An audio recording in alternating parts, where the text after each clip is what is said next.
வணக்கம்.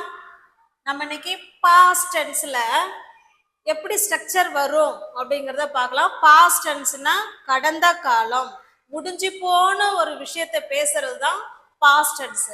அதோட ஸ்ட்ரக்சர் பாருங்க. ஆல் சப்ஜெக்ட், எந்த சப்ஜெக்ட் வந்தாலும் ஃபர்ஸ்ட் சப்ஜெக்ட், அது கூட verb to வரும். verb to னா என்னன்னு பாருங்க. Cook, cooked, right, road, run, ran. இந்த பக்கம் வரதெல்லாம் verb 1, இந்த பக்கம் வரலாம் verb 2. அப்போ verb 2 தான் பயன்படுத்தணும் past tenseக்கு. எனி சப்ஜெக்ட் பிளஸ் verb 2, இதுல ஏதாவது ஒன்னு பயன்படுத்திக்கலாம். ஓகே, அவர் வந்தார், he came, verb 2. Our சாப்பிட்டாள், she ate, verb 2.